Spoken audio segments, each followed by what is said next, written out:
আমাদের চ্যানেলের গল্পগুলো সবার আগে শুনতে সাবস্ক্রাইব করুন আমাদের ইউটিউব চ্যানেলটিকে। বেল আইকনে ক্লিক করতে ভুলবেন না সমস্ত গল্পের আপডেট এবং নোটিফিকেশনস সবার আগে পাওয়ার জন্য। জয়েন করতে পারেন ফ্রিকি ফ্রাইডে স্টোরিজকে মাত্র 29 অথবা 59 টাকা প্রতি মাসের একটি প্ল্যানের মাধ্যমে এবং উপভোগ করতে পারেন আমাদের স্পেশাল কিছু কন্টেন্ট। নমস্কার, আমি সায়ন্তন, আপনি শুনছেন ফ্রিকি ফ্রাইডে স্টোরিজ। আজ ফ্রিকি ফ্রাইডে স্টোরিজে আপনার জন্য থাকছে সুলেখিকা কনক বসুর কলম থেকে একটি বিশেষ স্বাদের ভৌতিক গল্প, অরুণার সই। আজকের গল্প পাঠ ও গল্পের সূত্রধার আমি সায়ন্তন। শুনতে থাকুন ফ্রিকি ফ্রাইডে স্টোরিজের আজকের বিশেষ নিবেদন, কনক বসুর কলম থেকে অরুণার সই।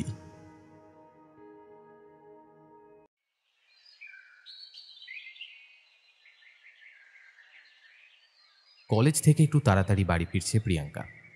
কলেজের ক্লাস কিছু একটা কারণে সময়ের আগে শেষ হয়ে গেছে। তাছাড়া আজ প্রিয়াঙ্কার মায়ের জন্মদিন, কিছু একটা সারপ্রাইজ দিতেই হতো। তার প্ল্যানিং কাল থেকে করে রেখেছে, যদিও তবুও এই তাড়াতাড়ি বাড়ি ফেরাটাও তো মায়ের কাছে একটা সারপ্রাইজ হলো। আসলে সারাদিন একা থাকে মা কোয়ার্টারে। প্রিয়াঙ্কার বাবার বদলির চাকরি, কখনো এখানে কখনো সেখানে। তার উপর প্রিয়াঙ্কা সবে কলেজে উঠেছে। আগের মতো মা সারাক্ষণ নজরদারি করলে স্বভাবতই রাগ হয় তার, কিন্তু মাঝে মাঝে মায়ের একাকিত্বের যন্ত্রণা কিছুটা বোঝে প্রিয়াঙ্কা। তাই আজ তাড়াতাড়ি কলেজ শেষ হয়ে গেলেও বন্ধুদের সাথে আড্ডা না মেরে বাড়ি ফিরছে সে। ফ্ল্যাটের নিচে প্রত্যেক ঘরের জন্য নির্দিষ্ট বেলের ব্যবস্থা করা রয়েছে। প্রত্যেক দিন বেলটা নিচে থেকে বাজায় প্রিয়াঙ্কা, আর তার মা অরুণা দেবী ওপর থেকে একটা চাবির গোছা নামিয়ে দেন। কিন্তু আজ প্রিয়াঙ্কা সেটা না করে নিজের চাবি দিয়ে দরজা খুলে চুপি চুপি ওপরে উঠে আসে। দরজার কাছে আসতেই একটু থমকে যায় প্রিয়াঙ্কা।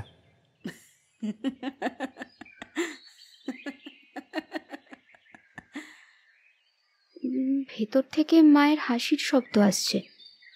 তাহলে কি মা কারোর সাথে ফোনে কথা বলছে? প্রিয়াঙ্কা দরজার কাছে এসে শুনতে পায় অরুণা দেবী বেশ জোরে জোরে হাসছে, কিন্তু তার হাসির আওয়াজের সাথে মিশে রয়েছে আরও একটা হাসি।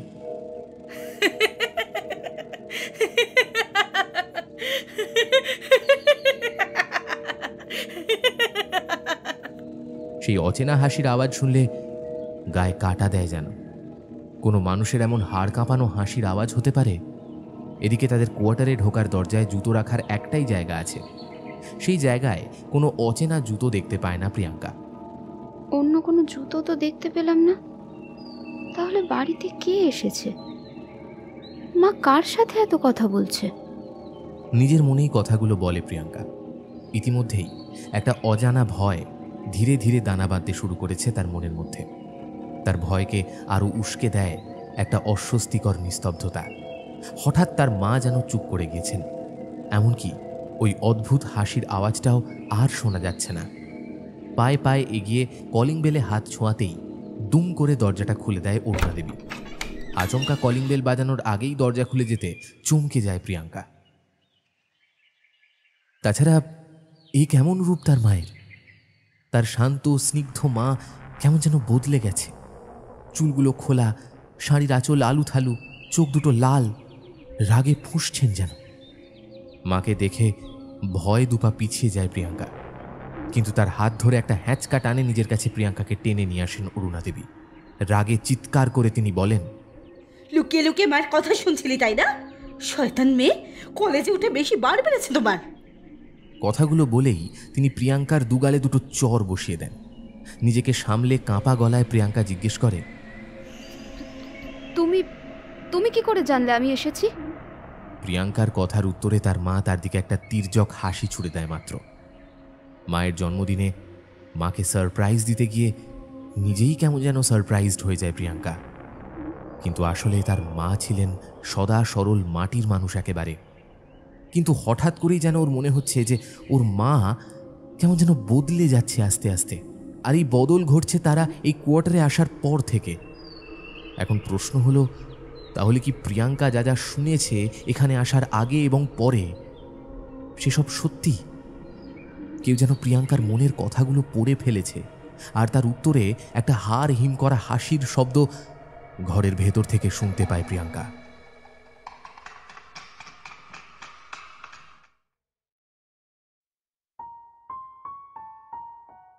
পুলিশের বড় কর্তা মুখার্জি বাবু। চাকরি পাওয়ার পর থেকে যেন তার জীবন পরিযায়ী পাখির মতো হয়ে গিয়েছে। কোনো সময় স্থির হতে পারেননি তিনি। বিয়ে করেছেন, সংসার হয়েছে, সন্তান জন্মেছে প্রাকৃতিক নিয়মেই, কিন্তু সকলের সাথে একসঙ্গে সংসার করা হয়ে ওঠেনি তার। এইবার কলকাতায় পোস্টিং পাওয়ার পর তার একমাত্র মেয়ে প্রিয়াঙ্কা জেদ করে বসে এবার সে তার বাবার সাথে কলকাতায় যাবে। নানাভাবে বোঝানোর পরেও তার ওই এক জেদ। আমি জানি না, এইবার আমি তোমার সাথে কলকাতা যাবই। আমার স্কুল শেষ, এবার কলেজে পড়তে হলে কলকাতার কলেজগুলোতেই পড়া সবচেয়ে ভালো। তাহলে কেন যাব না বলো তো? তুমি একটা বড় কোয়ার্টার নেবে, সেখানে আমি আর মাও যাব, ওখানেই থাকবো। ছুটিতে এই বাড়িতে এসে ঘুরে যাব। একসময় মেয়ের জেদের কাছে হার মানতে হয় মুখার্জি বাবুকে। তার আদি বাড়ি বাঁকুড়ায়, এতকাল তার পরিবার সেখানেই থাকত। তিনি তার চাকরির রদবদলের মধ্যে তার পরিবারকে এনে ফেলেননি কখনো। এখন মেয়ে বড় হয়েছে, তার আদরের মেয়ের অনুরোধ উপেক্ষা করার কারণ তেমন নেই আর। তার উপর তার স্ত্রী অরুণা দেবীও বলেন, শোনো না, এতকাল তো আলাদাই থাকলাম, এখন মেয়ের কথা মতো আমাদের নিয়েই চলো না হয়। তাছাড়া কলকাতায় প্রিয়ার পড়াশোনাও ভালোই হবে। আর এতকাল তো বাবা মাকে দেখার জন্য আমরা যেতে পারিনি, এখন সেই দায় থেকেও তারা আমাদের মুক্তি দিয়েছেন। তাহলে তুমি আর অমত করো না, নিয়েই চলো না আমাদের। আসলে এতকাল মুখার্জি বাবুর বাবা মাকে দেখাশোনা করার জন্য অরুণা দেবী তার স্বামীর সাথে যেতে পারেননি। 1 বছরের ব্যবধানে তারা দুজনেই পরলোকে পাড়ি দিয়েছেন। অরুণা দেবীর বাবা মা অনেকদিন আগেই মারা গিয়েছেন, সুতরাং এখন আর তাদের কোনো পিছু টান নেই। সব ভেবে সপরিবারে কলকাতায় যেতে রাজি হয়ে যান মুখার্জি বাবু। তিনি তাড়াতাড়ি একটা ফ্যামিলি কোয়ার্টার অ্যাপ্লাই করে দেন। রাশভারী মুখার্জি বাবু তার আদরের মেয়ে প্রিয়াঙ্কাকে বলেন, পড়াশোনার জন্য কলকাতায় নিয়ে যাচ্ছি, সেখানে গিয়ে যদি দেখি পড়াশোনায় গাফিলতি হচ্ছে, আমি তখনই তোমাদের এখানে পাঠিয়ে দেব, বুঝলে? কথা মতো মুখার্জিবাবু সপরিবারে রওনা হলেন তার নতুন আস্তানার অভিমুখে। সকাল থেকেই শুরু হলো তোড়জোড়। নতুন সংসার সাজানো কি আর চারটিখানি কথা? তার উপর যখন সপরিবারে তিনি আসছেন, তখন তো আর যেমন তেমন করে থাকা যায় না। খাট, আলমারি, অন্যান্য আসবাবপত্র, বাসনপত্র এবং সংসারের আনুষাঙ্গিক সব কিছু গুছিয়ে রাখতে হবে হাতের কাছে। এই পালা বদলে অরুণা দেবীর জীবনে তেমন কোনো রদবদল না এলেও মুখার্জিবাবু এবং তার একমাত্র কন্যা প্রিয়াঙ্কা ভীষণ এক্সাইটেড। কাজের ফাঁকে মুখার্জিবাবু গা এলিয়ে দিয়ে বলেন, বুঝলে অরুণা, এখন আর তোমার হাতের রান্না খাওয়ার জন্য বহুদিন অপেক্ষা আমায় করতে হবে না। যেমনই ডিউটি থাকুক না কেন, দিনে অন্তত একবার তোমার হাতে তৈরি অমৃত আমার মুখে ঢুকবে ঠিকই। সত্যি ব্যাপারটা বড় ভালোই হলো। এমনিতেও বাইরের খাওয়া দাওয়ায় খরচাপাতি বেশি, এছাড়া সবসময় মনের মতো খাবার পাওয়াও যায় না। স্বামীর কথায় কপট রাগ দেখিয়ে অরুণা দেবী বলেন, ও, তাহলে এটাই আসল কারণ আমাদের এখানে নিয়ে আসার? অদ্ভুত পেটুক মানুষ বাবা তুমি।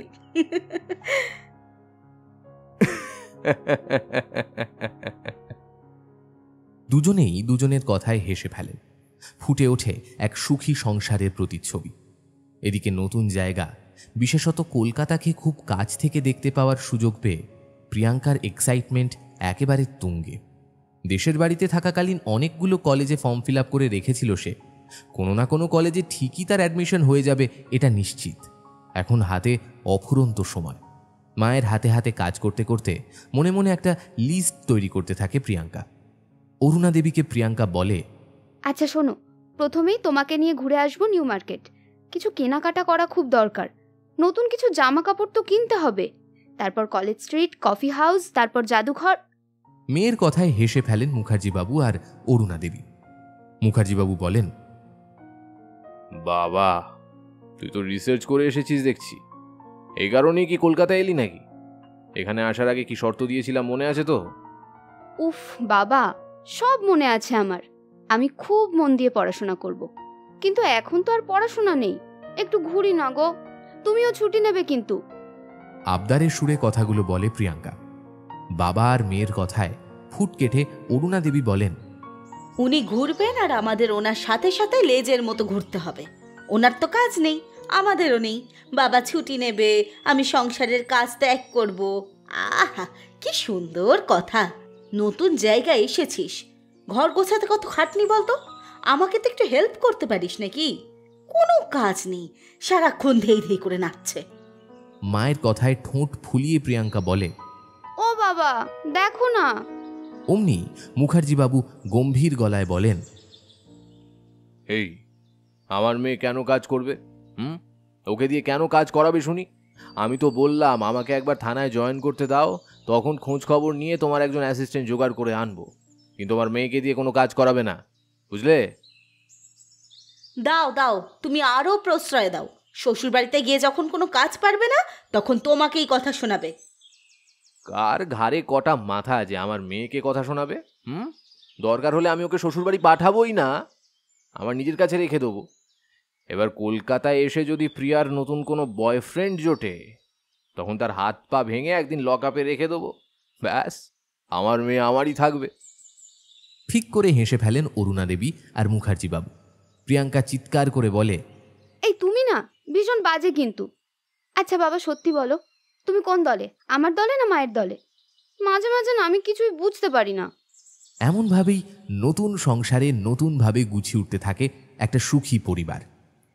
তাদের কথার মধ্যেই হঠাৎ সদর দরজায় বেল বেজে ওঠে। সত্যি বলতে কোয়ার্টারে আসা অবধি কোনো পাড়া প্রতিবেশী তাদের সাথে দেখা করতে আসেনি, হয়তো পাশের কোয়ার্টার থেকে কেউ দেখা করতে এসেছে এখন। এই ভেবে মুখার্জিবাবু নিজেই উঠে দরজা খুললেন। তার অনুমান যে সম্পূর্ণ সঠিক, দরজা খোলার পর সেটা বোঝা গেল। তিনি দেখলেন তার পাশের কোয়ার্টারের বাসিন্দা ইন্সপেক্টর পরিতোষ সমাদ্দার তার স্ত্রীকে নিয়ে দেখা করতে এসেছেন। হাসি মুখে তাদের আপ্যায়ন করতে গেলেই ইন্সপেক্টর সমাদ্দার বাধা দিয়ে বলেন, না না, এখন আর ভেতরে গিয়ে আপনাদের কাজে ব্যাঘাত ঘটাবো না। আসলে আমরা একটু এলাম, মানে একটা বিশেষ কথা বলতেই আর কি। আমার স্ত্রী নয়না আমাকে জোর করেই প্রায় এখানে নিয়ে এলো। কথাটা জানা আপনাদের খুব দরকার। ইন্সপেক্টর সমাদ্দারকে ইতস্তত করতে দেখে মুখার্জিবাবু বলেন, আরে কি ব্যাপার বলুন না, কি হয়েছে?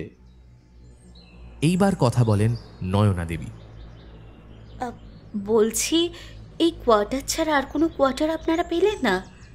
যত তাড়াতাড়ি সম্ভব এই বাড়িটা ছেড়ে চলে যাবেন। এই বাড়িটা না মানে অভিশপ্ত।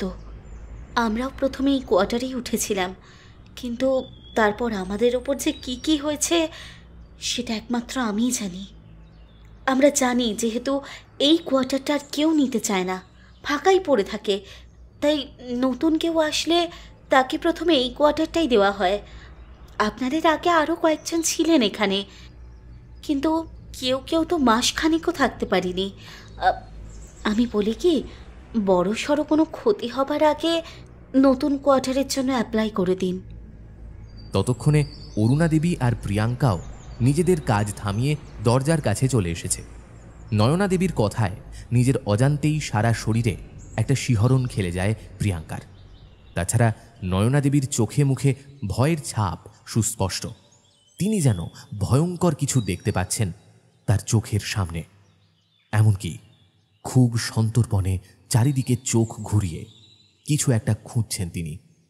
তিনি যে ভীষণ ভয় পেয়ে রয়েছেন সেটা তাকে দেখেই বোঝা যাচ্ছে। নয়না দেবীর কথার রেশ ধরেই ইন্সপেক্টর সমাদ্দার বলেন, দেখুন, বিষয়টা হচ্ছে পুলিশ হলেও কোনো কোনো বিপদের কাছে আমাদের তো হার মানতেই হয়। কিছু কিছু জিনিস বা ঘটনা যেগুলো আমরা চোখের সামনে দেখতে পাই না, সেগুলোকেও বাধ্য হয়েই বিশ্বাস করতে হয়। তাই আমি বলি কি, নয়নার কথা বিশ্বাস করে আপনারা সত্যিই যত তাড়াতাড়ি সম্ভব এই কোয়ার্টার পরিত্যাগ করুন। কথাগুলো বলে আর অপেক্ষা করেন না তারা।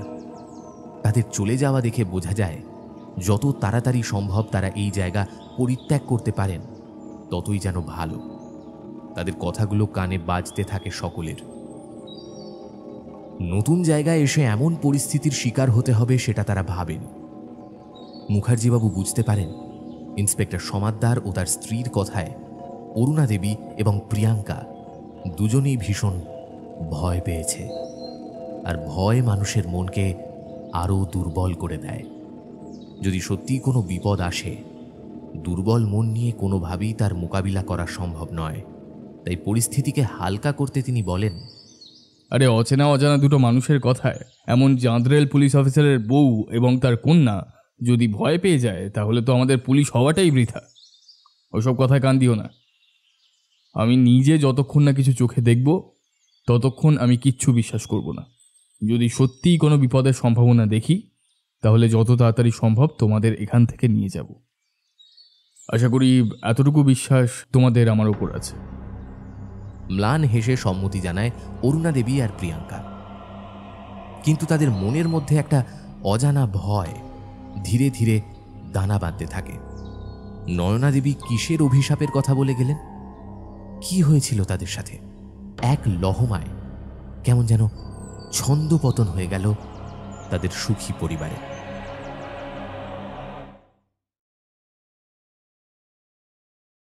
গতানুগতিক নিয়মেই সময় এগিয়ে চলতে থাকে। বেশ কয়েকদিন কেটে যায় নির্বিঘ্নে। আস্তে আস্তে সব রকম অস্বস্তির কথা ভুলে যেতে থাকে মুখার্জি পরিবার। এর মধ্যে শুধু তাদের জন্য একটা ছোট ঘরোয়া পার্টির আয়োজন করা হয় ক্যাম্পাসের ক্লাবে। বাকি সব পরিবারের সাথে পরিচয় পর্ব সেখানেই হয়ে যায় তাদের। প্রিয়াঙ্কার বেশ কয়েকজন সমবয়সী বন্ধু জুটে যায়। সে দিব্যি মেতে গিয়েছে তাদের সাথে। স্বাভাবিক নিয়মেই কাজকর্মের ব্যস্ততায় সকলেই সবকিছু ভুলে যেতে থাকে। 3 দিন পর মুখার্জি বাবুকে নতুন থানার দায়িত্ব নেওয়ার জন্য কাজে ফিরতে হয়। সেই দিন প্রিয়াঙ্কা তার নতুন বন্ধুদের সাথে কাছেই একটু ঘুরতে যাবে বলে বায়না জুড়ে দেয়। মেয়ে বড় হয়েছে, একটু আধটু ছাড়তে তো হবেই তাকে, তাই কেউ তাকে আর বাধা দেয় না। বাড়ির ভাত খেয়ে যাওয়ার সুখ থেকে মুখার্জি বাবুকে বঞ্চিত করেন না অরুণা দেবী। তিনি সকাল থেকে উঠেই সাধ্যমতো ডাল, তরকারি, ভাজা, মাছের ঝোল রান্না করতে ব্যস্ত হয়ে পড়েন। এদিকে প্রিয়াঙ্কাও সময় মতো বেরোবে, তাই খুব তাড়াতাড়ি কাজ সারতে হয় তাকে। মুখার্জি বাবু তৃপ্তি করে খেয়ে বেরিয়ে যাওয়ার পর অরুণা দেবী রান্নাঘরের বাকি কাজগুলো শেষ করতে থাকেন। এদিকে প্রিয়াঙ্কা বাথরুমে ঢুকেছে তো ঢুকেইছে। তাকে তাড়া লাগিয়ে অরুণা দেবী বলেন, ওরে বেরো, কি যে করিস না বাথরুমে? আরে ঘুমিয়ে পড়েছিস নাকি? এটা কিন্তু তোর নিজের বাড়ি নয় যে যত ইচ্ছা জল খরচ করবি। বেশি জল খরচ করলে কিন্তু হাউসিং কমপ্লেক্সের বাকিরা কমপ্লেন করে দেবে, তখন দেখিস কি হয়। তার কথা শেষ হতে না হতেই মাথায় একটা টাওয়েল জড়িয়ে বাথরুম থেকে বেরিয়ে আসে প্রিয়াঙ্কা। অরুণা দেবী তাকে বাথরুম থেকে বেরোতে দেখে মুচকি হেসে বলেন, ও তাহলে তুই ঘুমিয়ে পড়িসনি? আচ্ছা শোন না, টেবিলের ওপরে রাখা ডালের হাতাটা একটু দিয়ে যা তো। কিছুক্ষণের মধ্যেই অরুণা দেবীর হাতে হাতাটা চলে আসে। সেটাকে হাতে নিয়ে ছিটকে সরে আসেন তিনি। চিৎকার করতে থাকেন। প্রিয়াঙ্কা সেখানে ছুটে এসে দেখে তার মা ডান হাতটা ধরে চিৎকার করছেন ব্যথায়। প্রিয়াঙ্কা উদ্বিগ্ন হয়ে বলে, কি হলো মা, কেটে গেল নাকি? কিন্তু তার কোনো কথার উত্তর দেন না তিনি। তাকে সজোরে একটা চড় মেরে বসেন অরুণা দেবী। প্রিয়াঙ্কা এতটাই অবাক হয়ে যায় যে কোনো কিছু বলার মতো উপায় থাকে না তার। অরুণা দেবী নিজেকে খানিকটা সামলে নিয়ে চিৎকার করে বলেন, এত বড় একটা মেয়ে হয়েছিস, কোনো বোধ নেই তোর? ওটা যে ভাতের হাড়ির ওপর এতক্ষণ থেকে গরম হয়েছে সেটা বলবি না? গরম দিকটা আমার হাতে দিয়ে চলে যাবি? হাতা? গরম হাতা? আমি তোমাকে আবার কখন কি দিলাম বলো তো? আমি তো এখানে ছিলামই না, আমি তো বারান্দায় টাওয়েল মেলতে গিয়েছিলাম। সন্দিগ্ধ হয়ে প্রিয়াঙ্কা বলে। কিন্তু অরুণা দেবী দ্বিগুণ রেগে গেছেন। বলেন, আচ্ছা তো তুই আমাকে টেবিল থেকে এনে হাতাটা না দিলে কি ওটা একা একা আমার কাছে এসে গেল? হ্যাঁ, নতুন জায়গায় এসে মিথ্যে বলতেও শিখে গেছিস বল? প্রিয়াঙ্কার এবার বেশ রাগ হয়। সেও চিৎকার করে বলে, দেখো মা, আমি যেটা করিনি সেটা করিনি। আমি তো বললাম যে আমি এখানে ছিলামই না, আমি বারান্দায় ছিলাম। তুমি যে আমার কাছে হাতাটা চেয়েছো সেটাই আমি শুনতে পাইনি। আমি তোমায় কোনো মিথ্যে বলিনি। কাজ করতে করতে তুমি কখন হাতাটা নিজের কাছে নিয়েছো তুমিই জানো। গ্যাসের পাশে থেকে সেটা তেতে উঠেছে আর সেটাতেই তুমি হাত দিয়ে ধরে ফেলেছো, আর তুমি আমাকে মিছিমিছি মারলে। কথা বলতে বলতে ফুঁপিয়ে কেঁদে ওঠে প্রিয়াঙ্কা। মেয়ের চোখের জল দেখে মনটা নরম হয়ে যায় অরুণা দেবীর। হয়তো প্রিয়াঙ্কাই ঠিক বলছে, নিজের মনের ভুলে হাতাটা নিজেই নিয়ে রেখে দিয়েছে সে গ্যাসের পাশে। মিছিমিছি মেয়েটার গায়ে হাত তোলা মোটেই ঠিক কাজ হয়নি। মাথাটা ঠান্ডা রাখতে হবে, আরও ধৈর্য বাড়িয়ে তুলতে হবে তাকে। প্রিয়াঙ্কাকে নিজের বুকের কাছে টেনে নিয়ে মাথায় হাত বুলিয়ে আদর করে অরুণা দেবী বলেন, সরি সরি, আসলে হাতটা পুরো পুড়ে গেল। দেখ, এত ব্যথা করছিল না, তাই মাথাটা কাজ করছিল না। সরি সোনা, লেগেছে মা তোর? প্রিয়াঙ্কা চোখের জল মুছে মাথা নেড়ে বলে, না, কই দেখি হাতটায় কি হলো, চলো ওষুধ লাগিয়ে দিই। মেয়ের অভিমান কমে গেছে দেখে নিশ্চিন্ত হন অরুণাদেবী, কিন্তু মনের মধ্যে একটা সংশয় কাঁটার মতো বিঁধে থাকে তার স্পষ্ট মনে হয় যে হাতাটা রান্নাঘরে ছিল না। প্রিয়াঙ্কাকে হাতাটা দিয়ে যাওয়ার কথা বলার পরেই রান্নাঘরে হাতাটা আবার দেখতে পান তিনি। প্রিয়াঙ্কা যদি নাই দিয়ে গিয়ে থাকে তাহলে খাওয়ার টেবিল থেকে হাতাটা রান্নাঘরে পৌঁছলো কিভাবে? তাছাড়া হাতাটা অতটা গরম হয়ে যাওয়ার কথাও তো নয়। তাহলে কিছুক্ষণ আগে ঠিক কি ঘটনা ঘটল এই বাড়িতে? হঠাৎ ইন্সপেক্টর সমাদ্দার আর নয়না দেবীর কথাগুলো মনে পড়ে গেল অরুণাদেবীর। আবার একটা ভয় বুকের ওপর চেপে বসল তার। মনে হতে লাগলো আজ দুপুরে সে একাই বাড়িতে থাকবে। তখন যদি আবারও এমন কোনো ঘটনা ঘটে, তাহলে তিনি কি করবেন?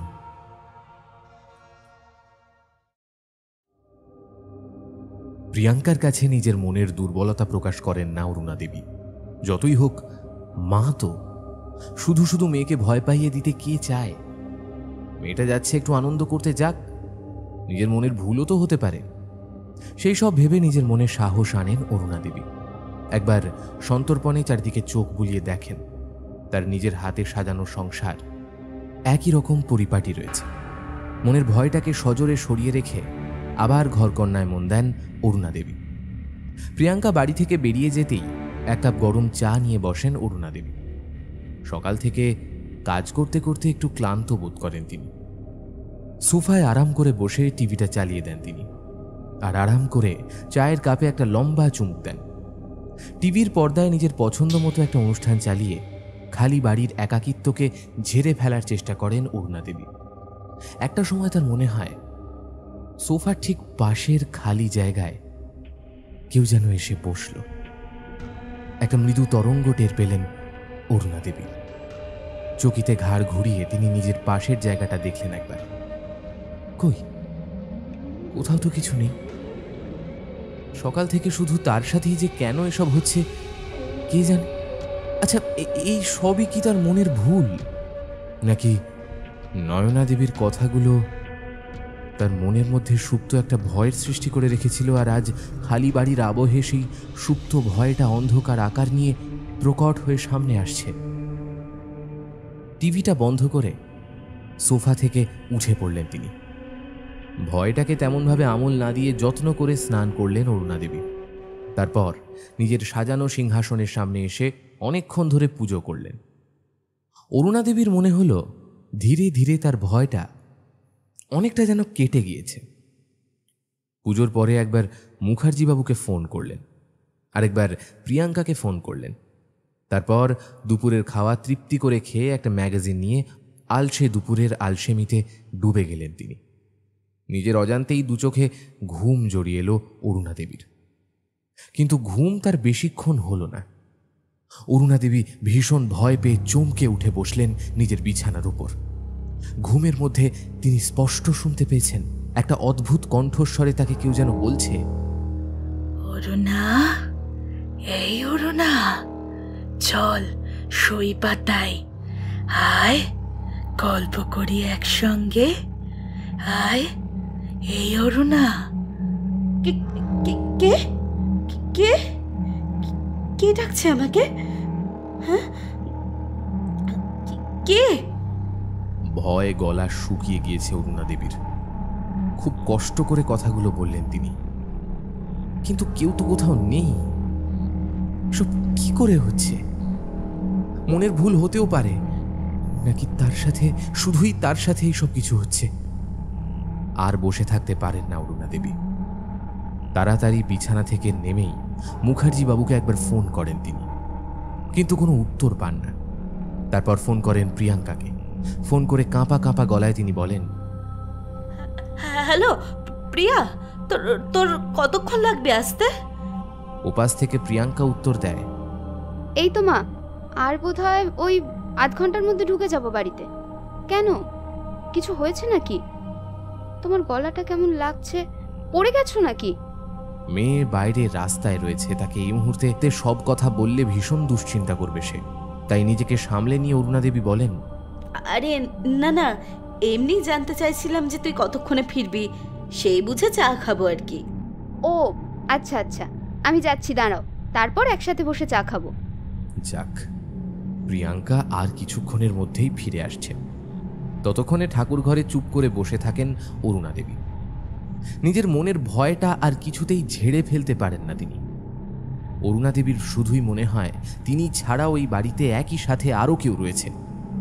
তাকে চোখে দেখা যাচ্ছে না, কিন্তু রয়েছে, আর সেটা তার উপরেই নজর রাখছে প্রতি মুহূর্তে। এমনকি এখনো মনে হচ্ছে তাকে দেখছে যেন ওই অদৃশ্য চোখ দুটো। হয়তো এই কথাটাই বলতে চেয়েছিলেন ইন্সপেক্টর সমাদ্দার আর নয়না দেবী। না, আজ বাড়িতে সকলে ফিরলে সব কথা গুছিয়ে বলতে হবে। এই বাড়িটা সত্যি নিরাপদ নয়। এই বাড়িটা যত শিগগিরই সম্ভব ছেড়ে না দিলে আমি ভয় পাগল হয়ে যাব। তা না হলে কারোর না কারোর কিছু না কিছু বিপদও হতে পারে। মনে মনে কথাগুলো বলেন অরুণা দেবী। প্রিয়াঙ্কা ফিরে আসার পর অনর্গল বকবক করতে থাকে। মা জানো, এখানকার গঙ্গার ঘাটটাও কত বড়, রাস্তায় কত মানুষ, কত ভিড়, কত দোকান, কত আলো। আমার খুব ভালো লেগেছে জানো মা। কলকাতা না খুব সুন্দর, কিন্তু খুব জটিল। মানুষজন যেন কেমন করে কথা বলে। সে যাই হোক, তুমি আমার সাথে কবে বেরোবে বলো, আমার তো তোমাকে অনেক কিছু দেখানোর ইচ্ছে রয়েছে।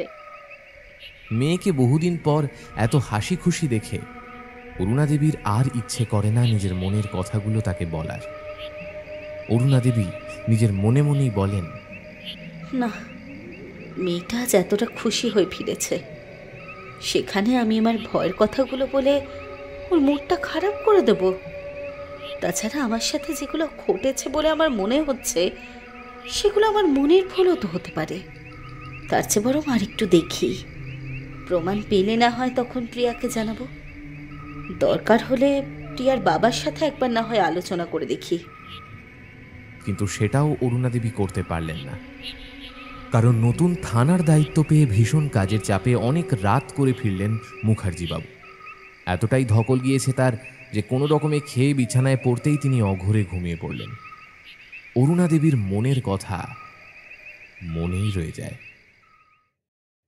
পরদিন থেকে আবার কাজে ডুবে গেলেন অরুণা দেবী। মুখার্জি বাবুর আজ দেরি হবে ফিরতে, তাই তিনি আবদার করেছেন তাকে একটু লুচি তরকারি টিফিন করে দিতে। তার উপর নানান জোগাড়পাতি করে চলেছেন তিনি সকলের খাওয়ার। এদিকে প্রিয়াঙ্কার কলেজে সিলেকশন লিস্ট বেরিয়েছে, আর তার নামও রয়েছে তাতে, তাই তাকেও একবার বেরোতে হবে খোঁজ খবর নেওয়ার জন্য। সত্যি বলতে আগের দিনের সমস্ত ভয়ের অভিজ্ঞতার কথা মনে করার সময়টুকু পান না অরুণা দেবী। কিন্তু ধীরে ধীরে যখন বাড়ি ফাঁকা হয়ে যায়, তখন আবার তার ভয়টা ফিরে আসে মনের মধ্যে। ভয় তাকে এতটাই গ্রাস করে ফেলে যে ডাইনিং স্পেস থেকে নিজের ঘরে যাওয়ার শক্তিটুকুও তার আর থাকে না। কিছুক্ষণ চুপচাপ বসে থাকার পর সাহস করে আবার নিজের বাকি কাজ শেষ করতে থাকেন তিনি। না, আজ আর তার মনে হচ্ছে না যে তাকে কেউ নজরে রাখছে, তাই ধীরে ধীরে আবার স্বাভাবিক হতে শুরু করেন অরুণা দেবী। একসময় নিজের অজান্তেই গুনগুন করে গান শুরু করেন তিনি। রবি ঠাকুরের লেখা খুব প্রিয় গান তার। ঘরেতে ভ্রমর এলো গুনগুনিয়ে, ঘরেতে গুনগুনিয়ে,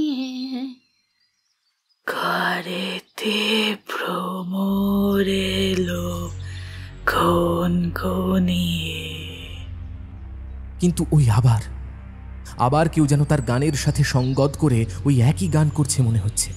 এক অস্বাভাবিক ভৌতিক গলায় একটু আগেই গাইছিল কেউ তার সাথে। ঘরেতে ভ্রমর এলো গুনগুনিয়ে, ঘরেতে ভ্রমর এলো গুনগুনিয়ে। চুপ করে যান অরুণা দেবী। থরথর করে তার সারা শরীর কেঁপে ওঠে। নিজের শরীরের কিছুটা শক্তি সঞ্চয় করে তিনি বলেন, কে কে বলুন তো, আমাকে কেন ফলো করছেন? কি চাই? কি কিন্তু ততক্ষণে আবার সব চুপ, আবার খুব স্বাভাবিক। অরুণা দেবী জানেন যে এই স্বাভাবিকতা চিরস্থায়ী নয়। আজ যেটা তার সাথে হলো সেটা কিছুতেই তার মনের ভুল হতে পারে না। কোনোভাবেই অরুণা দেবী আর অস্বীকার করতে পারেন না। তিনি আরও কিছুক্ষণ চুপ করে থেকে আবার গতানুগতিক কাজকর্ম শেষ করেন, স্নান করেন। কিন্তু তার মনের মধ্যে ভয় এতটাই গভীরভাবে দানা বেঁধেছে যে তিনি বাথরুমের দরজা লক করতে পারেন না। পুজো করেন, কিন্তু মন দিয়ে পুজো করতে পারেন না। কোনো রকমে দুপুরের খাওয়া শেষ করেন, কিন্তু নিজের ঘরে শুতে যেতে পারেন না। একসময় তার মনে হয় পাশেই নয়না দেবীর বাড়িতে চলে যাবেন কিনা, কিন্তু নতুন জায়গায় এসেই প্রতিবেশীদের ঘরে বিনা নিমন্ত্রণে গিয়ে হামলা করতে মন চায় না। তাই অরুণা দেবী ঠিক করেন ড্রয়িং রুমেই সোফায় একটু বসে থাকবেন। টিভিটা চালিয়ে দিলেন তিনি। টিভির কৃত্রিম আওয়াজে মনে হতে থাকে কেউ যেন তার বাড়িতে আছে। তিনি সজাগ দৃষ্টি নিয়ে চারিদিকে দেখতে থাকেন, কিন্তু একসময় আবার ঠিক তার পেছনে কেউ বলে ওঠে, এই অরুণা, অরুণা, চল একটু গল্প করি, চল না আমরা সই পাতাই। আর সহ্য করতে পারেন না অরুণা দেবী। কাঁপতে কাঁপতে চিৎকার করতে থাকেন তিনি। ভয় হাতের সামনে যা খুঁজে পান সব ছুঁড়তে থাকেন, কিন্তু কার উদ্দেশ্যে ছুঁড়বেন? কাউকেই যে তিনি চোখে অবধি দেখেননি। তবু মরিয়া হয়ে কাঁদতে কাঁদতে তিনি চিৎকার করেন, কে কে কেন আমাকে এভাবে ভয় দেখাচ্ছেন? আমাকে ছেড়ে দাও, প্লিজ প্লিজ আমাকে ছেড়ে দাও। কি চাও বলো? আমাকে শুধু শুধু এভাবে ভয় দেখিও না, আমাকে শুধু শুধু ভয় দেখিও না। তার চিৎকারের মধ্যেই কলিং বেল বেজে ওঠে। অরুণা দেবী এতটাই উত্তেজিত হয়েছিলেন যে সেই আওয়াজেও তিনি আরও ভয় পেয়ে চিৎকার করতে থাকেন। ভয় দেখিও শান্তি হলে না, এখন বেল বাজিয়ে আমাকে আরো ভয় দেখানোর চেষ্টা করছে। চলে যাও, চলে যাও, এখান থেকে চলে যাও। বলেই তিনি একটা ভারী শোপিস বন্ধ দরজার দিকে ছুঁড়ে মারেন। একটা ভয়ঙ্কর শব্দে সেটা টুকরো টুকরো হয়ে ভেঙে পড়ে যায়। এদিকে বন্ধ দরজার ওপার থেকে প্রিয়াঙ্কা কিছুই বুঝতে পারে না। সে শুধু শুনতে পায় তার মা ভীষণ চিৎকার করছে। মনে হচ্ছে ভীষণ ভয়ের সেই চিৎকার। প্রিয়াঙ্কা উদ্বিগ্ন হয়ে কলিং বেল ছেড়ে দরজায় জোরে জোরে আঘাত করে তার মাকে ডাকতে থাকে, মা, ও মা, দরজা খোলো। কি হয়েছে তোমার? দরজা না খুললে আমি বুঝবো কি করে তোমার কি হয়েছে? অরুণা দেবী ধাতস্থ হয়ে প্রিয়াঙ্কার গলার আওয়াজ শুনতে পান। তিনি তাড়াতাড়ি দরজা খুলে মেয়েকে জড়িয়ে ধরে কাঁদতে থাকেন। প্রিয়াঙ্কা বুঝতে পারে তার মা কিছু একটা ঘটনায় ভীষণ ভয় পেয়েছে। তার সারা শরীর থরথর করে কাঁপছে, জড়িয়ে জড়িয়ে কিছু অসংলগ্ন কথা বলছে। প্রিয়া, প্রিয়া ওর রোজ আসে, রোজ গান গাইছে, গল্প গল্প করবে বলেছে। প্রিয়া, কে কে আসে মা? কে আসে তোমার কাছে? কার কথা বলছো? একটু শান্ত হয়ে আমাকে সব কথা না বললে আমি বুঝবো কি করে বলো তো? প্রিয়াঙ্কা তার মাকে সান্ত্বনা দিয়ে বলে, কিন্তু অরুণা দেবী আর কিছুই বলতে পারেন না। তিনি একসময় জ্ঞান হারিয়ে ফেলেন। প্রিয়াঙ্কা তার নিজের ক্ষমতায় প্রথমে মাকে সোফায় শুইয়ে দেয়, তারপর তার বাবাকে ফোন করে সব কথা জানায়। কিছুক্ষণের মধ্যেই মুখার্জিবাবু ডাক্তার নিয়ে হাজির হয়ে যান সেখানে। ডাক্তারবাবু বলেন, কোনো কারণে ভীষণ স্ট্রেস হয়েছে তার। নার্ভ ভীষণ উইক হয়ে গেছে। কোনো রকম উত্তেজনা এখন ওনার জন্য ক্ষতিকর। সাবধানে এবং রেস্টে রাখবেন। কিছু ওষুধ লিখে দিয়ে বেরিয়ে যান তিনি। মুখার্জিবাবু আর প্রিয়াঙ্কা পালা করে অরুণা দেবীকে পাহারা দিয়ে রাখেন। কোনো কিছু বোঝার আগেই অরুণা দেবী গুরুতর অসুস্থ হয়ে পড়েন, বা ঠিক কি দেখে তিনি ভয় পেয়েছিলেন সেটা জানলে ভালো হতো। এখন তার জ্ঞান না ফিরে এলে সঠিক কারণ বোঝা যাবে না। যতক্ষণ না বিপদ কাটছে ততক্ষণ অরুণা দেবীকে আগলে রাখতে হবে। কিন্তু মানুষ যে শারীরিক আর মানসিক ক্লান্তি কোনোভাবেই সহ্য করতে পারে না। একসময় মুখার্জিবাবু আর প্রিয়াঙ্কা দুজনেই গভীরভাবে ঘুমিয়ে পড়ে, আর ঠিক তখনই আবার হাজির হয় সেই অদৃশ্য অশরীরী।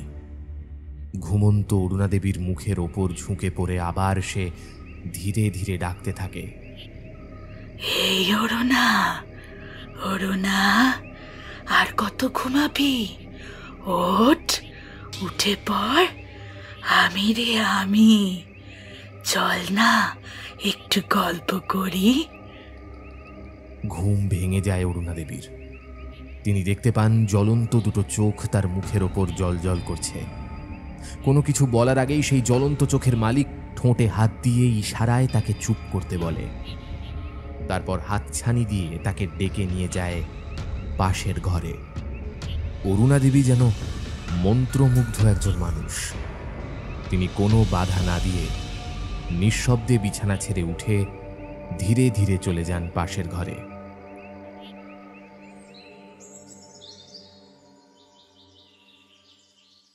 পরের দিন সকালবেলা যখন প্রিয়াঙ্কা আর মুখার্জিবাবু ঘুম থেকে উঠলেন, তারা দেখলেন অরুণাদেবী খুব স্বাভাবিকভাবেই রান্নাঘরে কাজ করছেন।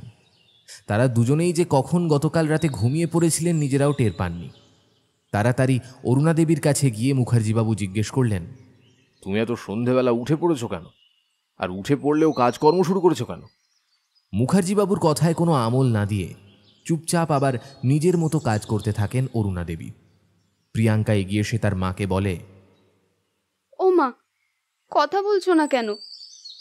আচ্ছা ছাড়ো, আজকে তুমি একটু রেস্ট নাও, আজ আমি রান্নাগুলো করে দেব। কথাগুলো বলেই মায়ের হাত থেকে চায়ের কাপ কেড়ে নেয় প্রিয়াঙ্কা। কিন্তু অরুণাদেবী উল্টে তার হাত থেকেই চায়ের কাপটা প্রায় ছিনিয়ে নিয়ে গম্ভীর গলায় বলেন, তোমাদের মতে রান্না ছাড়া আর কোনো কাজ নেই না সংসারে, তাই দুজনে চলে এসেছো রান্না করতে। রান্না ছাড়া বাসন মাজা, ঘর মোছা, জামা কাপড় কাচা, মেলা, ঘর বাড়ি গুছিয়ে রাখা, এগুলো সব ম্যাজিকের মতো হয়ে যায় তো, তাই না? ওভাবে বলছো কেন মেয়েটাকে? আমি তো আজ ছুটি নিয়েছি, আমরা দুজনে সব কাজ সারবো বলে। তুমি যাও, রেস্ট নাও। আর আমি কথা বলেছি কয়েকজনের সাথে, ওরা আজই একজন ঠিকই কাজের লোক পাঠাবে। তুমি না হয় তার সাথে কথা বলে সব বুঝিয়ে দিও। তুমি এখন যাও, রেস্ট নাও। অরুণাদেবী তবুও কোনো কথা না বলে আপন মনে কাজ করতে থাকেন। এবার প্রিয়াঙ্কা একটু বিরক্ত হয়। সে আওয়াজ করে একটা বাসন টেবিলে নামিয়ে রেখে গটগট করে চলে যায়। অমনি অরুণাদেবী অত্যন্ত রুক্ষভাবে চেঁচামেচি শুরু করে দেন। হ্যাঁ, এমন ব্যবহারই তো শিখবে। আদরে আদরে তো বাঁদর হচ্ছ দিন দিন। না হলে এত বড় মেয়ে বাড়িতে থাকতে মাকে এত কাজ কেন করতে হবে? দাঁড়াও, আমি ব্যবস্থা করছি তোমার। আমি 1 মাসের মধ্যে তোমার বিয়ে দিয়ে ছাড়বো। নিজের স্ত্রীকে বড্ড অচেনা লাগতে শুরু করেছে মুখার্জিবাবুর। সত্যি বলতে তাদের 20 বছরের দাম্পত্য জীবনে ঝগড়াঝাঁটি হলেও এমন উগ্র রূপ অরুণাদেবীর কোনো দিন তিনি দেখেননি। বিশেষত মেয়ের ব্যাপারে তিনি অত্যন্ত যত্নশীল। তাকে শাসন করলেও সেটা সবসময় মার্জিত ভাষায় তিনি করেছেন। সবসময় মেয়ের উচ্চশিক্ষা নিয়ে তিনি ভীষণ আশাবাদী। আর আজ এই মা এমন ব্যবহার করতে পারছে। সত্যি বলতে এখানে প্রিয়াঙ্কার তেমন কোনো দোষ নেই। সে তো নিজেই এসেছিল মাকে হেল্প করতে। মুখার্জিবাবু গম্ভীরভাবে বলেন, মেয়েটাকে সকালবেলা শুধু শুধু বকছো কেন অরুণা? ওর তো কোনো দোষ নেই। মুখার্জিবাবুর কথায় অরুণাদেবী যেন আরও তেলে বেগুনে জ্বলে ওঠেন। রাগে গড়গড় করে বলেন, সেই তো, মেয়ের তো কোনো দোষ নেই, থাকবে কেন? সে তো তোমার রক্তের অধিকারিণী, তাই না? আর আমি তো পরের বাড়ির মেয়ে। তোমার বাড়ির দশে বৃত্তি করার জন্যই তো আমাকে নিয়ে এসেছে এই বাড়িতে। এতদিনের চেনা মানুষ এক রাতে এমনভাবে বদলে গেল কি করে, সেটা ভেবেই অবাক লাগে মুখার্জিবাবুর। তিনি আর কোনো কথাই বলতে পারেন না। শুধু তার মুখ দিয়ে অস্ফুটে বেরিয়ে আসে, অরুণা, তুমি সত্যিই কি অরুণা? কিন্তু তার কথা সম্পূর্ণ অগ্রাহ্য করে আরো উগ্রভাবে চিৎকার করতে থাকেন অরুণাদেবী। আসলে যে কথা মুখার্জিবাবু আর প্রিয়াঙ্কা জানতে পারেন না সেটা হলো, গত রাতে অরুণাদেবীর সাথে একজনের অসম বন্ধুত্ব হয়। অরুণাদেবীকে ঘুম থেকে তুলে নিয়ে পাশের ঘরে চলে যায় সে। সকলের কান বাঁচিয়ে খুব ধীরে ধীরে বলে, আমি রে, আমি আমি রুমা। এই বাড়িতে বহু বছর ধরে থাকি। তুই যেমন একা থাকিস, একা সংসার সামলাস, তেমনি আমিও একাই থাকি। বহু বছর ধরে একা থাকি। আমি তোকে ডাকি রোজ। একা থাকতে কি আর ভালো লাগে বল? তাই বলি কি, আমরা সই পাতাই জল। তোরও আর একা লাগবে না, আমারও লাগবে না। সেই থেকেই অরুণাদেবী যেন সম্পূর্ণ বদলে যান। কেমন অবশ হয়ে যায় যেন তার সম্পূর্ণ শরীর। নড়াচড়া করার মতো অবস্থায় তিনি থাকেন না। এমনকি নিজের চিন্তা শক্তিও যেন হার মেনেছে তার কাছে। সে তাকে যা বলছে, যা বোঝাচ্ছে, সব তিনি অক্ষরে অক্ষরে পালন করছেন। অরুণাদেবীর নতুন সই বলেছে, পুরুষের ভালোবাসা না চাই, তারা আবার ভালোবাসতে পারে নাকি? কই, তোকে নাকি রাত জেগে পাহারা দিয়ে আগলে রাখবে? করলো সেসব? এদিকে নাইট ডিউটি থাকলে তো একটুও ঘুমোয় না সে। আর তোর মেয়ে, তাকে দোষ দিয়ে লাভ নেই তো। সন্তানের জাত হলো পাখির ছানার মতো, বুঝলি? যতক্ষণ ডানায় জোর থাকে না, ততক্ষণ মায়ের বুকে এসে দিয়ে থাকে। যেই ডানায় জোর পেল, অমনি মাকে ছেড়ে পালানোর তাল। তুই সেই একা। এই সংসারে তোর জন্য কেউ নেই, কেউ নেই রে। কথাগুলোর মধ্যে সত্যতা কতটা সেটা যাচাই না করে ভয়ঙ্করভাবে বিতৃষ্ণা জন্মায় অরুণাদেবীর মনে। তার মনে হয় সারা জীবন যে সংসারের জন্য তিনি খেটে গেলেন, সেই সংসারের মানুষ তাকে এতটুকুও ভালোবাসল না। তাকে সামান্য আদর যত্ন, সেবা শুশ্রূষা করার কথা দিয়েও তারা ভুলে গেল। চোখ ফেটে জল এলো তার। তিনি তার নতুন সইয়ের কথার রেশ ধরেই বললেন, ঠিক বলেছ সই। কেমন অকাতরে ঘুমোচ্ছে দেখো। আমার খেয়াল রাখবে, আমাকে আগলে রাখবে বলেছিল এরা। অথচ এদের অসুখ বিসুখ করলে আমি দু চোখের পাতা এক করিনি। ঠিকই বলেছ, সংসারে মেয়ে মানুষের কোনো আপনজন হয় না, বরং আমার একলা দুপুরে একজন সাথী পাওয়া গেল। এই ঘটনার পর থেকেই অরুণাদেবীর মনে হয় তার বাড়ির মানুষজন তাকে শুধু ব্যবহার করেছে। তাই সকাল থেকেই তাদের সাথে এমন ব্যবহার করতে থাকেন তিনি। অরুণাদেবীর সাথে আর কেউ তেমন কথা বলে না, যে যার মতো বাড়ি থেকে বেরিয়ে যায়। মুখার্জি বাবু ছুটি ক্যান্সেল করে চলে যান থানায়, আর প্রিয়াঙ্কা চলে যায় কিছু জরুরি কাজে।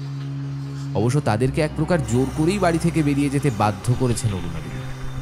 এখন তার শুধুই একা থাকতে ইচ্ছে করছে, কারণ তার মনে হচ্ছে তিনি একা থাকলেই তার সাথে গল্প করতে আসবে তার নতুন সই।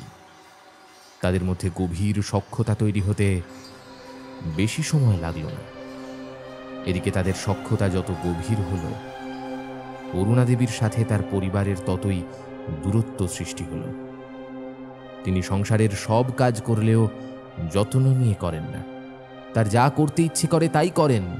তাকে কোনো কিছুতেই কোনো অনুরোধ বা আবদার করলে শুরু করে দেন তীব্র অশান্তি। মুখার্জিবাবু একসময় হাল ছেড়ে দেন। তার মনে হয় অরুণাদেবীকে একজন সাইকিয়াট্রিস্ট দেখলে হয়তো লাভ হবে। সেই মতোই একজন ভালো সাইকিয়াট্রিস্টের কাছে খোঁজ করে সব ব্যবস্থা করে রাখেন। এখন অরুণাদেবীকে বুঝিয়ে সুঝিয়ে সেখানে নিয়ে যেতে পারলে অনেকটা সমস্যা কমে যাবে হয়তো। সাইকিয়াট্রিস্টের কাছে অরুণাদেবীকে নিয়ে যাওয়ার আগে তার জন্মদিন এসে যায়। প্রিয়াঙ্কা মুখার্জিবাবুকে অনুরোধ করে, বাবা, একটু অপেক্ষা করে যাও। এক্ষুনি মাকে নিয়ে কোথাও যেও না, বরং মায়ের জন্মদিনটা আমরা আগের মতো একটু সেলিব্রেট করি। যদি সেটাতে মায়ের মনে হয় যে আমরা মাকে আগের মতোই ভালোবাসি, তাহলে তো মিটেই গেল। সত্যি কথা বলতে, মা তো এমন মানুষ নয়। মায়ের মতো এমন মাটির মানুষ যে কেন এমন ব্যবহার করছে আমি সেটাই বুঝতে পারছি না গো। মা কি আর আগের মতো হবে না বাবা? ও বাবা, বলো না। আবেগ ঘন হয়ে পড়ে প্রিয়াঙ্কা। মুখার্জিবাবু তাকে সান্ত্বনা দিয়ে বলেন, কেন ঠিক হবে না মা? আমরা একসাথে চেষ্টা করলে মা নিশ্চয়ই বুঝতে পারবে যে আমরা তাকে খুব ভালোবাসি। আমার মনে হয় তুই যা বলছিস সেটা একবার চেষ্টা করে দেখা যেতে পারে। যদি ওর জন্মদিন পালন করে ওকে বোঝাতে পারি যে ও আমাদের জন্য ঠিক কতটা গুরুত্বপূর্ণ, তাহলে সত্যি ভালো হয়। আর যদি ফেল করি তাহলে ডাক্তারবাবুকে বলতে পারবো যে আমাদের তরফ থেকে চেষ্টার কোনো ত্রুটি আমরা রাখিনি। তাহলে প্ল্যানটা করে ফেলা যাক। তারা দুজনেই প্ল্যান করে ফেলে অরুণা দেবীর জন্মদিনে তারা ঠিক কি কি করবে। তারা দুজনেই ঠিক করে রোজকার মতো তারা দুজনেই যে যার মতো বেরিয়ে যাবে, এমনকি মুখেও অরুণা দেবীকে উইশ করবে না।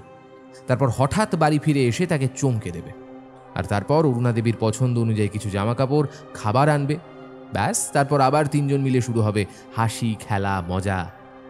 তাদের দুজনের বিশ্বাস এই রকম ঘটনার পর নিশ্চয়ই আবার স্বাভাবিক হয়ে যাবেন অরুণা দেবী। সেই মতোই কলেজ শেষ হওয়ার বেশ কিছুক্ষণ আগে কলেজ থেকে বেরিয়ে বাড়ি আসে প্রিয়াঙ্কা। রাস্তায় থাকতেই মুখার্জিবাবুকে ফোন করে দেয়। বাবা, তুমি আর দেরি করো না কিন্তু, আমি প্রায় পৌঁছে গেছি। তুমি কেকটা কিনে নিয়ে চলে এসো, বাকি সব কিছু আমি নিয়ে নিয়েছি। অরুণা দেবীকে সারপ্রাইজ দেওয়ার জন্য নিচ থেকে কলিং বেল অবধি বাজায় না প্রিয়াঙ্কা। নিজের চাবি ব্যাগ থেকে বের করে তালা খুলে সোজা ওপরে উঠে আসে নিজেদের কোয়ার্টারের সামনে। কিন্তু সেখানে এসে থমকে যায় প্রিয়াঙ্কা। ঘর থেকে মা ছাড়াও একজনের হাসির আওয়াজ শুনতে পায় সে। বাড়িতে ঢোকার আগেই জুতো রাখার বন্দোবস্ত করা রয়েছে, সেখানে একবার চোখ বুলিয়ে দেখে নেয় প্রিয়াঙ্কা কোনো অচেনা ব্যক্তির জুতো আছে কিনা। কিন্তু সেখানে কোনো জুতো নেই। মা কি কারোর সাথে ফোনে লাউডস্পিকারে গল্প করছে? মনে মনে ভাবে প্রিয়াঙ্কা। তারপর একটা জোরে হাসির শব্দ ভেসে আসে ঘরের ভেতর থেকে। সেই হাসিটা মায়ের চিনতে পারলেও মায়ের হাসির সাথে আরও একটা হাসির শব্দ যোগ হয়েছে, এবং সেটা বিভৎস, কর্কশ। সেটা যে ঠিক কার হতে পারে সেটা আন্দাজ করতে পারে না প্রিয়াঙ্কা। হাসির শব্দটা এতটাই বিশ্রী যে ঘরের ভেতর ঢোকার সাহস পায় না প্রিয়াঙ্কা। একটা অস্বস্তি হতে থাকে তার। কিন্তু কিছুক্ষণের মধ্যে হঠাৎ করেই সব চুপচাপ হয়ে গেল যেন। সেই নিস্তব্ধতাও ভীষণ ভয়ঙ্কর। প্রিয়াঙ্কার মনে হলো নিচে নেমে গিয়ে বাবার জন্য অপেক্ষা করবে কিনা, তারপর বাবা এলে না হয় একসাথে ওপরে উঠবে। পর মুহূর্তেই মনে হয় মা তো রয়েছে, তাহলে আবার ভয় কি?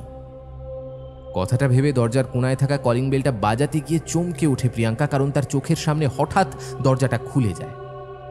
দরজা খুলে দাঁড়ায় অরুণা দেবী নিজে। কিন্তু এ কেমন রূপ তার মায়ের! চুলগুলো খোলা, শাড়ির আঁচল আলুথালু, কপালে সিঁদুরের টিপ ঘেঁটে গেছে। মায়ের এমন রূপ প্রিয়াঙ্কা আগে কোনো দিন দেখেনি। মাকে দেখে দুপা পিছিয়ে যায় প্রিয়াঙ্কা, কিন্তু তাকে গায়ের জোরে কাছে টেনে নিয়ে সজোরে একটা থাপ্পড় মারেন অরুণা দেবী। একমাত্র আদরের মেয়েকে কোনোদিনও জোরে ধমক পর্যন্ত দেননি যে অরুণা দেবী, সে কিনা আজ বিনা দোষে মেয়ের গায়ে হাত তুললেন। কাঁদতে কাঁদতে প্রিয়াঙ্কাও জিজ্ঞাসা করে, হে কি, আমাকে মারলে কেন তুমি? আবার কৈফত চাইছিস আমার কাছে? এত বড় হয়ে গেছিস তুই, দরজায় দাঁড়িয়ে কান পেতে আমার কথা শুনছিলিস? তাছাড়া তুই তো মিনিট 10 আগে এসে গেছিস। সাড়া নেই, শব্দ নেই, চোরের মতো চুপি চুপি ঢুকেছিস কেন? আমি কি করি, কার সাথে কি কথা বলি, সেসব শোনার জন্য তোর বাবা তোকে পাঠিয়েছে নাকি? কথাগুলোই কোনো জড়তা ছাড়াই এক টানা বলে গেলেন অরুণা দেবী। এমন করে বললেন যেন তিনি সমস্ত ঘটনা নিজের চোখে দেখতে পেয়েছেন। কিন্তু অরুণা দেবী তো ভেতরের ঘরে ছিলেন, তাহলে তিনি এত স্পষ্ট করে সব কথা বললেন কি করে? কথাটা মনে হতেই প্রিয়াঙ্কা জড়সড় হয়ে জিজ্ঞাসা করল, তুমি এসব কথা জানলে কি করে? আর আমি ইচ্ছে করে আড়ি পেতে তোমার কোনো কথা শুনতে চাইনি। আমি তোমাকে সারপ্রাইজ দিতে এসেছিলাম, কিন্তু ঘরে ঢুকতে গিয়ে শুনলাম তুমি কারোর সাথে গল্প করছো, অথচ কারোর চটি আমাদের বাড়ির বাইরে নেই। তাছাড়া হাসির আওয়াজটাও যেন কেমন। তুমি কার সাথে গল্প করছিলে মা? অরুণা দেবীর চোখ দুটো রাগে দপ করে জ্বলে উঠল। তিনি প্রিয়াঙ্কাকে আরো দুটো থাপ্পড় মেরে চিৎকার করে বললেন, আবার মুখে মুখে তর্ক? আমার পেছনে সবাই লাগাচ্ছ, তোকে আজ আমি মেরেই ফেলবো। অরুণা দেবী যেন নিজের বশে আর নেই। পাগলের মতো চিৎকার করতে করতে তিনি প্রিয়াঙ্কাকে মারতে শুরু করেন। পরিস্থিতি হাতের বাইরে বেরিয়ে যাওয়ার আগে মুখার্জিবাবু সেখানে পৌঁছে যান। প্রিয়াঙ্কাকে অরুণা দেবীর হাত থেকে রক্ষা করে বাড়ির ভেতর নিয়ে যান তিনি। বলাই বাহুল্য, অরুণা দেবীর জন্মদিনের সমস্ত আয়োজন বৃথা যায় সেদিন। কারণ অরুণা দেবীর মস্তিষ্কের অবস্থা যে হাতের বাইরে বেরিয়ে গেছে সেটা মুখার্জিবাবু আর প্রিয়াঙ্কা দুজনেই বুঝতে পেরে যায়। ঘরোয়া পদ্ধতিতে অরুণা দেবীকে আর চিকিৎসা করা সম্ভব নয়, অগত্যা তার চিকিৎসা প্রয়োজন। যেভাবেই হোক তাকে সাইকিয়াট্রিস্টের কাছে নিয়ে যেতেই হবে। রাতে প্রিয়াঙ্কাকে খাইয়ে ঘুম পাড়িয়ে নিজের ঘরে ফিরে এসে মুখার্জিবাবু দেখেন খুব যত্ন করে নিজের চুল আঁচড়ে খোঁপা বাঁধছেন অরুণা দেবী। সামান্যতম অনুতাপও তার ব্যবহারে নেই। নিজের মনকে সামলে চুপচাপ বিছানায় শুয়ে পড়েন তিনি। কিছুক্ষণ বাদে মুখার্জিবাবু টের পান অরুণা দেবী তার পাশেই বিছানায় শুয়ে পড়েছেন। অন্যান্য সময় হলে একে অপরের সঙ্গে তারা গল্প করতেন, একে অপরের সান্নিধ্য উপভোগ করতেন, কিন্তু এখন এতদিনের বিবাহিত স্ত্রী যেন একদম অচেনা হয়ে গেছে তার কাছে। মুখার্জিবাবু কিছুক্ষণ অপেক্ষা করে ধীরে ধীরে অরুণা দেবীর মাথায় হাত বুলিয়ে দেন। তারপর তাকে নিজের দিকে ফিরিয়ে নিয়ে আসেন। খুব শান্ত গলায় তিনি বলেন, অরুণা, শোনো না, মেয়েটাকে একবার দেখতে যাবে না?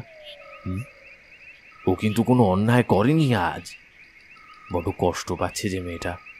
তুমি নিজেই ভেবে দেখো তো, তুমি কি ঠিক কাজ করেছো? কিন্তু অরুণা দেবী যেন ধীরে ধীরে বদলে যেতে লাগলেন। অস্বাভাবিকভাবে হেসে উঠলেন তিনি। চোখ দুটো তার অপ্রকৃতস্থ। তিনি উগ্রভাবে বললেন, তো তোমরা পুরুষ মানুষ, শরীর চাই না, শুধুই শরীর, সেই জন্যই এত সোহাগ। হ্যাঁ, আমি কি কিছুই বুঝি না নাকি? হ্যাঁ, মেয়ে তো শুধু অজুহাত মাত্র। আসল কথা হচ্ছে তোমার শরীর চাই, শরীর। কথাগুলো বলে আবার উগ্রভাবে হাসতে থাকেন অরুণা দেবী। নিজেকে আর সংযত রাখতে পারেন না মুখার্জিবাবু। তিনি জোরে চিৎকার করে অরুণা দেবীকে সরিয়ে দেয়। চিৎকার করে বলেন, ছি অরুণা, ছি! এই তোমার রুচিবোধ? ছি! এতটা বদলে গেছো তুমি। তুমি নিজের মধ্যে নেই অরুণা। কি যা তা বলছো, তোমার মাথা ঠিক আছে? কিন্তু অরুণা দেবী তখন উগ্রভাবে চিৎকার করে বলছেন, ঠিক বলেছ, এতদিন আমি অন্ধ ছিলাম, কিন্তু এখন আমার সই আমাকে সব বলেছে, আমাকে সব কিছু সঠিকভাবে চিনতে সাহায্য করেছে। ও না থাকলে যে আমি তোমাদেরকে চিনতেই পারতাম না। মুখার্জিবাবু একটু দমে গিয়ে জিজ্ঞাসা করেন, সই মানে? তোমার বন্ধু? কে? কার কথা বলছো তুমি? কেন, রুমা? ওই তো, ওইদিকে দেখো। তোমরা তো যে যার মতো একা একা বেরিয়ে যাও আমাকে ফেলে। আমার সারাটা দিন তো কাটে ওর সাথেই। আমার সই এর সাথে কাটে। বলেই একটা দিকে আঙুল তুলে দেখান অরুণা দেবী। মুখার্জিবাবু সেই দিকে তাকিয়ে দেখেন একটা অদ্ভুত দর্শন মহিলা সেখানে সত্যিই উপস্থিত রয়েছে। দোর্দণ্ড প্রতাপ এবং সাহসী পুলিশ অফিসারও কেঁপে উঠলেন সেই মহিলাটিকে দেখে। কোনো ভৌতিক কাহিনীতে তিনি বিশ্বাস করেননি এতকাল, কিন্তু আজ তিনি যেটা দেখছেন তার চোখে, সেটাকে অবিশ্বাস তিনি করবেন কিভাবে? একজন অদ্ভুত দর্শন মহিলা একজোড়া জ্বলন্ত চোখ নিয়ে তার দিকে চেয়ে রয়েছে। অরুণা দেবীর উগ্র হাসির সাথেও সে হাসছে। ওই নারী মূর্তি মুখার্জিবাবুর দিকে এগিয়ে এসে তার পা দুটো মাটিতে স্পর্শ করছে না, অথচ অরুণা দেবী ওই নারী মূর্তি দেখে এতটুকু ভয় পাচ্ছে না, বরং আরো উগ্রভাবে হাসছেন, যেন উল্লাসে ফেটে পড়ছেন তিনি।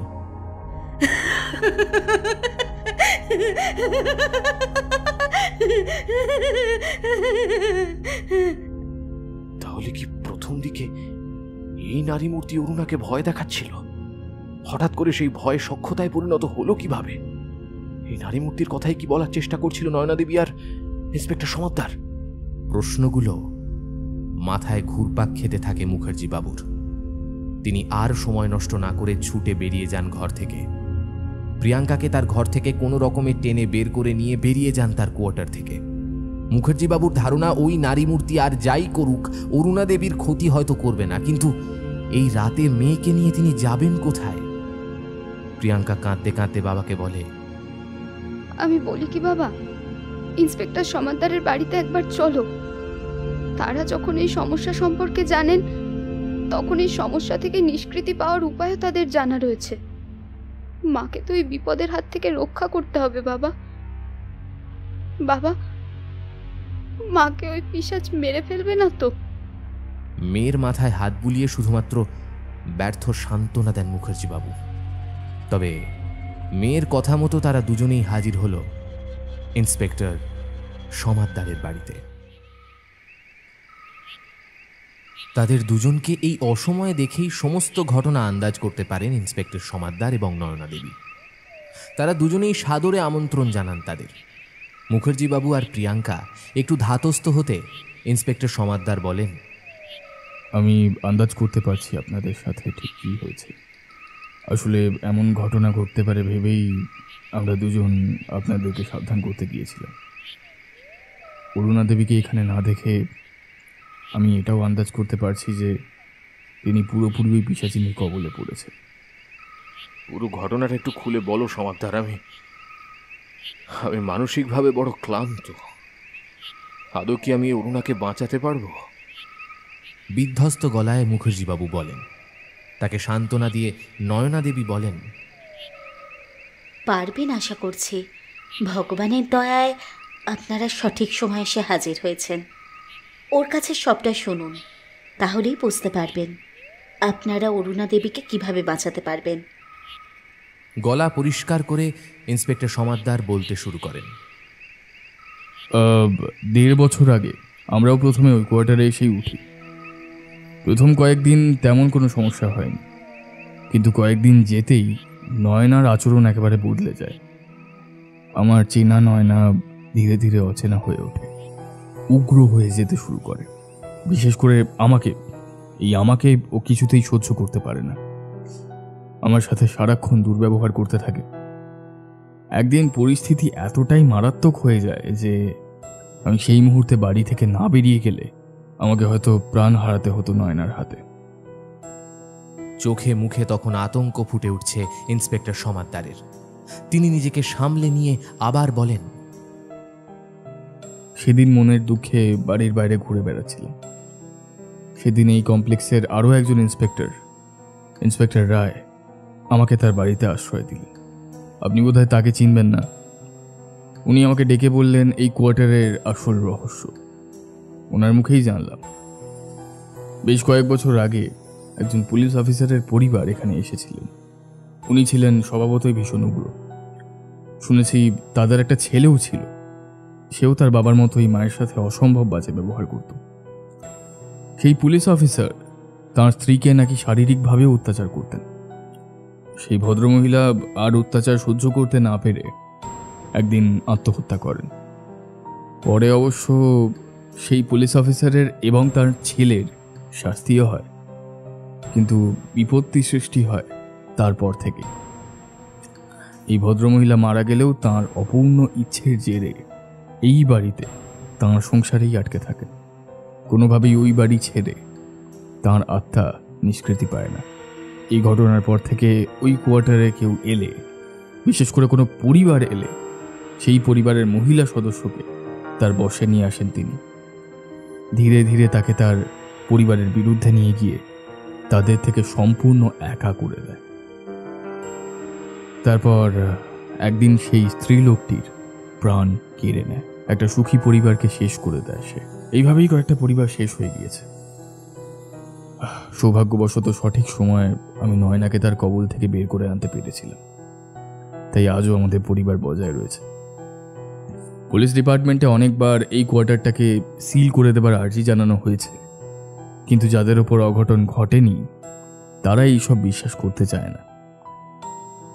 আমি জানি হয়তো আপনাদেরও আমার কথা বিশ্বাস হচ্ছে না, তাকে থামিয়ে দিয়ে মুখার্জিবাবু বলেন, আমি তোমাকে বিশ্বাস করছি সমাদদার। আমি সেই পিশাচকে আজ নিজের চোখে দেখেছি, না বিশ্বাস করার কোনো উপায় নেই আমার কাছে। প্রিয়াঙ্কা ডুকরে কেঁদে ওঠে। তার বাবাকে আঁকড়ে ধরে সে বলে, বাবা, তাহলে আমরা মাকে হারিয়ে ফেলবো? আমাদের পরিবার ওইভাবে শেষ হয়ে যাবে? ও বাবা, বলো না আমাকে। কথা বলতে বলতে ভোর হয়। তারা কেউই আর এক মুহূর্ত সময় নষ্ট করতে চায় না। বড় কিছু হওয়ার আগেই যা করার করতে হবে, এই ভেবে একসময় মুখার্জিবাবু আর প্রিয়াঙ্কা তাদের কোয়ার্টারের দিকে রওনা হয়। আজ তাদের পরীক্ষা। এই পরীক্ষায় তাদের উত্তীর্ণ হতেই হবে, তাহলে তারা অরুণা দেবীকে প্রাণে বাঁচাতে পারবে, তাদের পরিবারকে রক্ষা করতে পারবে। বাড়ি ফিরে মুখার্জিবাবু দেখেন অরুণা দেবী মাটিতে লুটিয়ে পড়ে রয়েছেন। চোখে মুখে কালি পড়ে গেছে তার। অরুণা দেবীকে দেখে মুখার্জিবাবুর ভীষণ মায়া হয়। এতদিনের সঙ্গিনীর এমন দুরবস্থা দেখে সত্যি ভীষণ অসহায় লাগে তার। এই পরিস্থিতি থেকে তাকে উদ্ধার করতেই হবে, আর এই ঘুমন্ত অরুণা দেবীকেই টার্গেট করতে হবে, কারণ তার ঘুম ভেঙে গেলে তাকে এই জায়গা থেকে সরানো সোজা হবে না। প্রিয়াঙ্কাকে ইশারায় কিছু একটা করতে ইঙ্গিত দেন মুখার্জিবাবু। এবার ভোর সমাগত। সূর্যের আলোর মাহাত্ম্যই এমন যে ভোরের আলো ফোটার সাথে সাথে গত রাতের ভয়গুলো অনেকটাই কমে গিয়েছে তাদের। প্রিয়াঙ্কা তার বাবার ইঙ্গিত বুঝে তাড়াতাড়ি চলে যায় সেখান থেকে। খুব সন্তর্পণে অরুণা দেবীকে পাঁজা কোলা করে তুলে ফেলেন মুখার্জিবাবু। প্রিয়াঙ্কা ঠাকুরঘর থেকে তাদের আরাধ্য দেবী দুর্গার মূর্তি আর কিছু প্রসাদী ফুল নিয়ে আসে তাড়াতাড়ি। তারপর আস্তে আস্তে তার বাবাকে বলে, চলো বাবা, তাড়াতাড়ি মাকে নিয়ে এখান থেকে বেরিয়ে যাই। মুখার্জিবাবু ঘাড় নেড়ে সম্মতি জানিয়ে অরুণা দেবীকে নিয়ে তাড়াতাড়ি দরজার দিকে এগোতে থাকেন।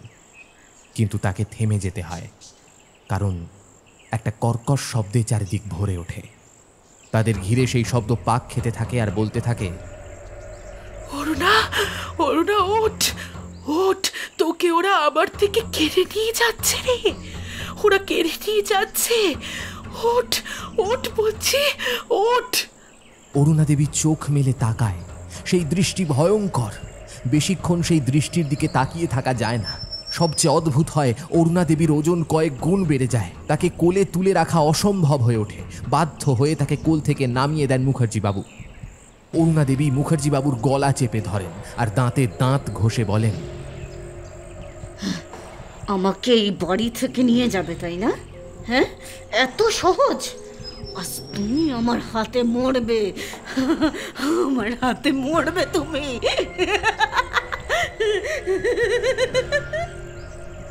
বিশ্রী এবং হিংস্রভাবে হাসতে শুরু করেন তিনি, আর তার হাসির সাথে তালে তাল মিলিয়ে আরও একটা হাসিতে ভরে যায় চারিদিক। ঝোড়ো হাওয়ায় সেখানে দাঁড়িয়ে থাকা দায় হয়ে যায়। ঘটনার আকস্মিকতায় প্রিয়াঙ্কা হতভম্ব হয়ে দাঁড়িয়েছিল, আর তাতে ঠিক কী করতে হবে সেটা ভুলে গিয়েছিল সে। তার বাবা মনে করাতে তার হাতে থাকা প্রসাদী ফুল অরুণা দেবীর মাথায় চেপে ধরেন তিনি। নিমেষের মধ্যে নিস্তেজ হয়ে পড়েন অরুণা। তার হাতের ফাঁস আলগা হয়ে যায়, তিনি অজ্ঞান হয়ে যান। আরও উগ্র হয়ে ওঠে সেই পিশাচ। তার হাত থেকে তার নিশ্চিত শিকার বেরিয়ে যাচ্ছে দেখে চিৎকার করতে থাকে সে, অরুণা, এটা হতে পারে না। অরুণা, আমি কাউকে বাঁচিয়ে রাখবো না, কাউকে না। হঠাৎ একটা ছুরি হাওয়ায় উড়তে উড়তে প্রিয়াঙ্কার হাতে বিঁধে যায়। ব্যথায় কোকিয়ে ওঠে সে। তবুও তার হাতে থাকা দুর্গা মূর্তি সে তার হাত থেকে ফেলে না। নয়না দেবী বলেছেন, এই পরিস্থিতি থেকে কেউ তাদের উদ্ধার করতে পারলে স্বয়ং ঈশ্বর করবেন, আর কেউ নয়। প্রিয়াঙ্কা তাদের কথা মাথায় রেখে প্রসাদী ফুল ওই অদৃশ্য মায়া শক্তির দিকে ছুঁড়ে দেয়। তীব্র আর্তনাদ শুরু হয় তখন। তবে কিছুক্ষণ পর আবার সব শান্ত, স্বাভাবিক হয়ে যায়। মুখার্জিবাবু উদ্বিগ্ন গলায় বলেন, প্রিয়া, তাড়াতাড়ি বেরিয়ে আয়। এই সুযোগে বাড়ি থেকে বেরোতে না পারলে আর কোনোদিন বেরোতে পারবো না। দরজা খুলতে যেতেই তারা টের পান দরজা কোনো মন্ত্র বলে বন্ধ হয়ে গেছে। দরজা হাজার টানাটানিতেও সেটা খোলা যায় না।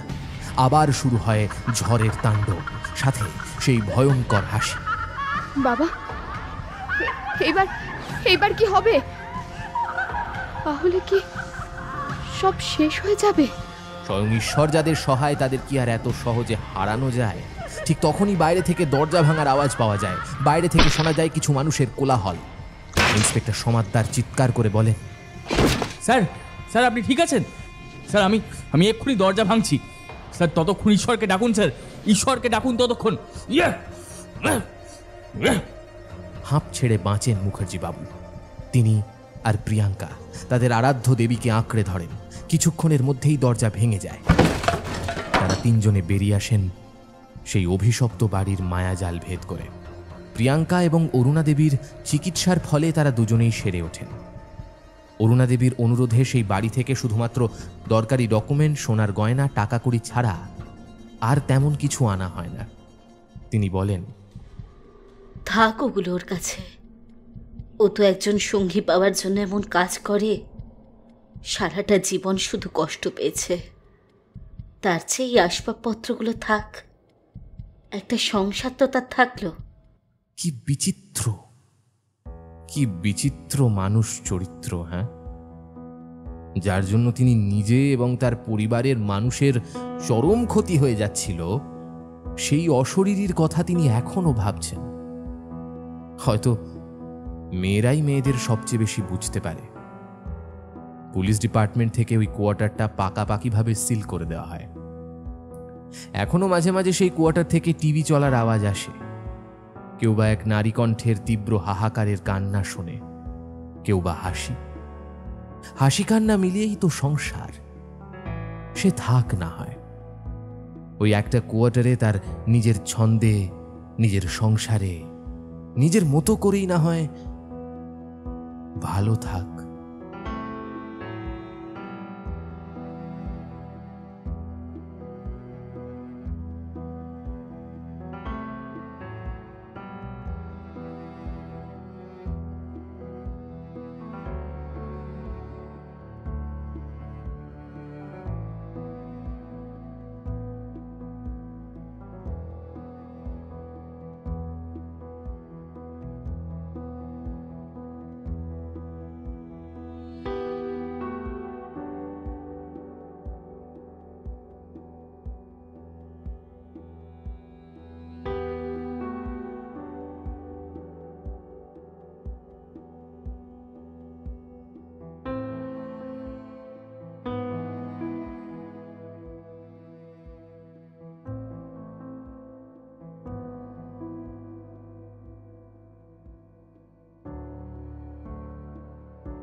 এতক্ষণ আপনি শুনছিলেন অরুণার সই, রচনা কনক বসু, গল্প পাঠ ও গল্পের সূত্রধার আমি সায়ন্তন।